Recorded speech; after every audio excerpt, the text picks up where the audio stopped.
আসসালামু আলাইকুম। যারা নতুন ইউটিউব কন্টেন্ট ক্রিয়েটর হতে যাচ্ছেন কিংবা হওয়ার পরিকল্পনা করছেন তাদের জন্য আমার ছোট্ট একটি এই ভিডিও। আজকে আমি এই কথাটা বলতে চাচ্ছি যে যারা এই ইউটিউব নিয়ে খুব জল্পনা কল্পনা করেন, যারা এই ইউটিউবটি অনেক কিছু মনে করেন যে কিভাবে সাবস্ক্রাইব হবে, কিভাবে মনিটাইজ পাবো আসলে অনেক সময় আমরা ফেসবুক কিংবা ইউটিউবে দেখে থাকি যে 1000 সাবস্ক্রাইব দিবে 400 টাকায় কিংবা এই 4000 ঘন্টা দিবে, এরকমভাবে অনেক লোভনীয় অফার থাকে ইউটিউবগুলোতে, ফেসবুকগুলোতে। আসলে এগুলো আপনার কোনো কিছুই করবেন না। আমি আমার দৃষ্টিকোণ থেকে আমি যেই কথাটা বলবো একেবারে মনোযোগ দিয়ে শুনবেন যে আসলে আমি কোনো এই ইউটিউব জগতে আসার কোনো পরিকল্পনা ছিল না। তো আমার এক বন্ধু আমাকে বললো যে তোমাকে আমি ইউটিউবের একটা ওপেন করে দেই ইউটিউব আইডি। তখন ও প্রায় 2 বছর ধরে চালাচ্ছে। ওর তখন এই আপনার ইউটিউবে আপনার সাবস্ক্রাইব ছিল প্রায় 400-র উপরে 2 বছরে। তো আমি বললাম যে আমি তো আরও দুর্বল, আমি তো পারবো না। তখন আমি যখন আমাকে এই ফেব্রুয়ারির 1 তারিখে আমাকে ইউটিউব চ্যানেলটি খুলে দেওয়া হয়, খুলে দেওয়ার পর আমি কী নিয়ে কাজ করব এটা নিয়ে চিন্তা করতে করতে আসলে আমার সময় গেছে আরও 2 মাস। এরপর আমাকে একজন বলল যে তুমি যেই জিনিসটা সবচেয়ে বেশি বোঝো, যেই বিষয়টা নিয়ে তুমি কথা বলতে পারো, ঠিক ওই কাজটাই করো। সে ছিল আমার এই সাবেক একজন সম্পাদক, একটি জাতীয় পত্রিকার। তখন স্যার আমাকে এই কথা বলার পরে আমি আসলে সেইখানে নেমে পড়লাম। আমি রাজনৈতিক বিশ্লেষণ নিয়ে কথা বলতে শুরু করলাম যে আমি তো কথা বলতে পারি।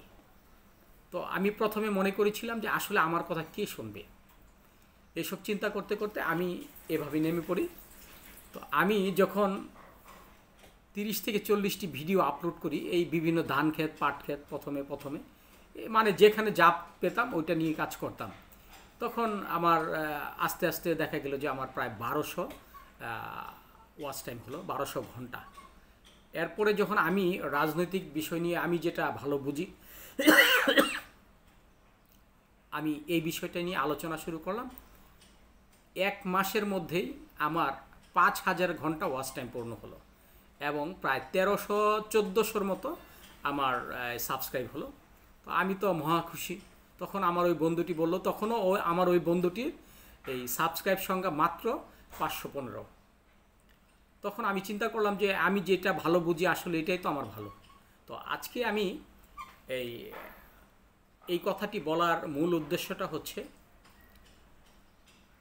আপনি যেই বিষয়টা ভালো বোঝেন, আপনি যদি রাজনৈতিক আলোচনা করতে চান করতে পারেন, যদি আপনি ভালো বোঝেন, যদি আপনি ব্যাখ্যা দিতে পারেন, আপনি যদি এই বিষয়ে আপনার অগাধ জ্ঞান থাকে কিংবা আলোচনা করতে পারেন, যদি আপনি ভালো কবিতা আবৃত্তি করতে পারেন সেটাই করুন, কিংবা আপনি ভালো আলোচনা করতে পারেন কোনো রাস্তাঘাট, বিদ্যুৎ কিংবা কৃষি সম্পদ এগুলো নিয়ে, কিংবা আপনি যদি কোনো রকম ফান ভিডিও করতে চান, যদি পারেন আপনি সেটাই করবেন। আসলে এখানে ইউটিউব একটি জিনিস আমি দেখলাম যে এই বিষয়টা সবচাইতে যেই জিনিসটা আপনাকে প্রথম থেকেই আপনাকে এই বিষয়টা মেনে নিতে হবে সেটা হলো আপনি নিয়মিত ভিডিও ছাড়া এবং নির্ধারিত টাইমে।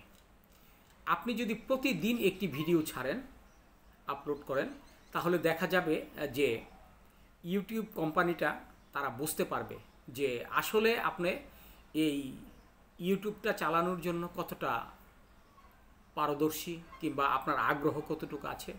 আপনার এই বিষয়টা নিয়ে তারা দেখা যাবে যে আপনার ভিডিওগুলোকে ধীরে ধীরে তারা জনগণের সামনে নিয়ে আসবে। আরেকটি কথা আমি বলি, আসলে আপনি ইচ্ছা করলেই আপনি ভিডিও ভাইরাল হতে পারবেন না, তার একটি যথেষ্ট কারণ রয়েছে।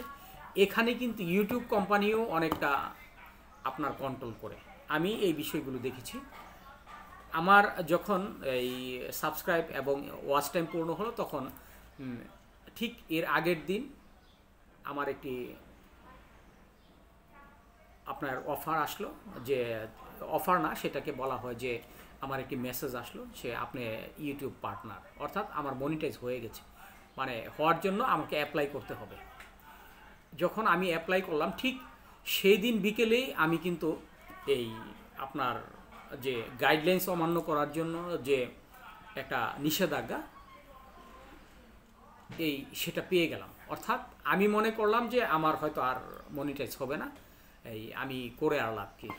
তারপরেও আমি যখন অ্যাপ্লাই করলাম আমার মনিটাইজের জন্য, ঠিক এর 24 থেকে 30 ঘন্টা পর আমার মেসেজ আসলো, ইউ আর পার্টনার ইউটিউব, অর্থাৎ আমি ইউটিউবের একজন পার্টনারশিপ হয়েছে। তো আমি তো খুশি, একেবারে মহা খুশি। তার কারণ আমার যেহেতু আমার সেই গাইডলাইন্স অমান্য করাটা আমার কেটে গেছে। আসলে না, ঘটনাটা তা হয়নি।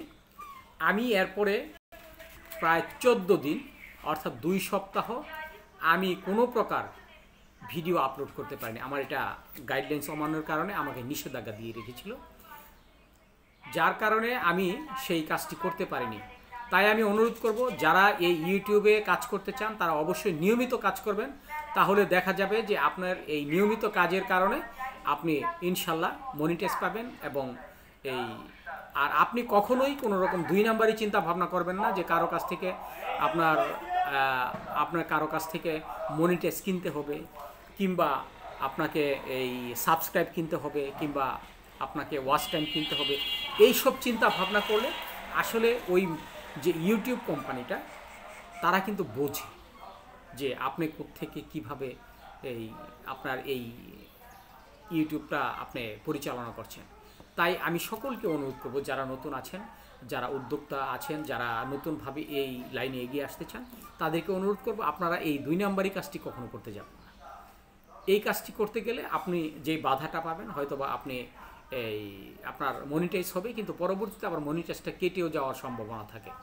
যেমন আমি ভয় পেয়েছিলাম, আমাকে 2 বার আপনার গাইডলাইন্স অমান্যের জন্য অনেক সময় বোঝা যায় না। আমি যে ভিডিওটা আপলোড করলাম, দেখা গেছে যে আমার ওই কোয়ালিটির ভিডিওটা আমি আপলোড করিনি, যার কারণে আমাকে তারা এই বিষয়টা নিয়ে তারা বাধা দিতে থাকে। আর যার কারণে আমাদের এই সমস্যাগুলো হয়। যারা নতুন আছেন অবশ্যই তারা এই ইউটিউব থেকে এই শিক্ষাটা নেবেন। অনেক যারা ইউটিউবের উপর কন্টেন্ট ক্রিয়েট করে থাকে এই ভিডিওগুলো দেখবেন, এবং বেশি বেশি দেখলে একটা সুবিধা কি, আপনি পরবর্তীতে কোনো ভুল হওয়ার কোনো সম্ভাবনা থাকে না। তবে আরেকটি বিষয় আমি আলোচনা করি, যেটা এই অ্যাডসেন্স। যে অ্যাডসেন্স পেপারটি আমি এই মনিটাইজের প্রায় 1.5 মাস পরে আমার অ্যাডসেন্স পেপারটি এসেছে। তবে অ্যাডসেন্সের ব্যাপারে আমি একটি বলি, যখন আপনি ইউটিউব আপনার যখন ওপেন করবেন, তখন করার সাথে সাথে আপনি আপনার জাতীয় যে আইডি কার্ড, জাতীয় আইডি কার্ড, এই আইডি কার্ডটিকে ফলো করবেন। তাহলে ভুল হওয়ার সম্ভাবনাটা কম থাকবে। তাহলে আপনাকে যখন ওই বিদেশ থেকে, বাহির থেকে যখন অ্যাডসেন্স পেপারটি পাঠাবে, কোনো প্রকার বাধা ছাড়াই আপনার কাছে চলে আসবে। যেটা আমার মাত্র 21 দিন আগে আমাকে বলেছিল যে আপনার অ্যাডসেন্স পেপারটি পাঠিয়ে দেওয়া হয়েছে বাংলাদেশে, ঠিক আমি 21 দিন পরেই পেয়েছি। তারা বলেছিল যে 21 কর্মদিবসের মধ্যে আপনি এটা হাতে পেয়ে যাবেন। অনেকে বলে থাকে যে আমি 2 মাসে পাইনি অ্যাডসেন্স পেপারটা, আমার দেরি হচ্ছে।